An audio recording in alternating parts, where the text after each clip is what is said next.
တီရီဟာချမ်းသာခြင်းနဲ့ဖျားကိုပူဇော်ကနော်ပြီးချမ်းသာပါရစေလို့ဆုတောင်းနေပါတယ်။အဲ့ဒီအချိန်မှာပဲချမ်းသာခြင်းနဲ့ဖျားဟာပေါ်လာပြီးတော့နေ့တိုင်းအရသာရှိတဲ့အစားအစာတွေနဲ့ပူဇော်ပေးလို့ဆိုပြီးဆုချီးမြှင့်တဲ့အနေနဲ့ပစ္စည်းတွေရဲ့ဈေးနှုန်းကိုမြင်ရတဲ့နက်မျက်စိအစွမ်းကိုပေးသနာလိုက်ပါတယ်။ဒီလိုနဲ့နက်မျက်စိအစွမ်းရသွားတဲ့တီရီတယောက်ဘလို့တွေချမ်းသာအောင်စူးစမ်းသွားမလဲဆိုတာကြည့်ကြရမှာပဲဖြစ်ပါတယ်။တီရီဟာနက်မျက်စိအစွမ်းကိုစမ်းသပ်ဖို့ရှေးဟောင်းပစ္စည်းရောင်းတဲ့ဈေးတွေကိုအရင်သွားလိုက်ပါတယ်။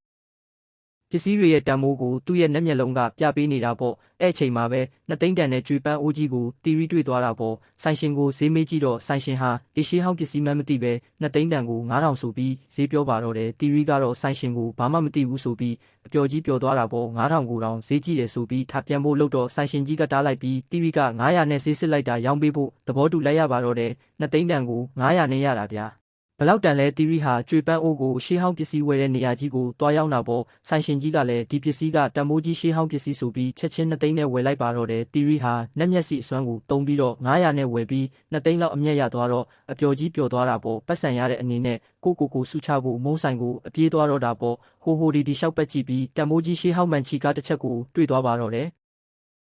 နောက်တစ်ခါပတ်စံရှာဖို့ခွင့်ရေးပဲဆိုပြီးပကြီးကားကိုရောင်းလာလို့အယောင်းဝန်ထမ်းကိုမေးလိုက်ပါတော့တယ်အဲ့အချိန်မှာမန်နေဂျာမရောက်လာပြီးတော့6000ဆိုပြီးဈေးပြောတော့တီရီဟာဈေးစစ်ချင်တော့ပတ်စံမရှိချင်အောင်ဆောင်ပြီးမဝယ်ပဲပြန်ဖို့လုပ်ပါတယ်သူမလိုပဲဟန်ဆောင်ကောင်းလိုက်တာဗျာဒါနဲ့ပဲမန်နေဂျာမကပကြီးကားတစ်ချက်ကို3000ဆိုပြီးရောင်းပေးလိုက်ပါတော့တယ်16မီလီယံတန်တဲ့ပန်ချီကားကို3000နဲ့ရလိုက်တာဗျာမြင်တော့အဲ့လိုမျက်လုံးသာရချင်တော့တယ်ဗျာတီရီကလည်း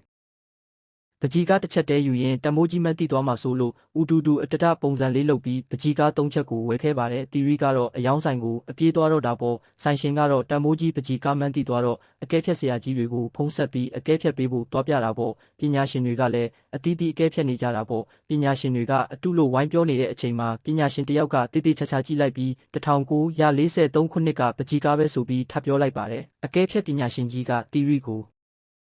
16မီလီယံဈေးပေးပြီးတော့ဝယ်လိုက်ပါတယ်တီရီဟာနက်မျက်စိစွမ်းကြောင်း3000တန်ကို16မီလီယံရသွားတာပဲဖြစ်ပါတယ်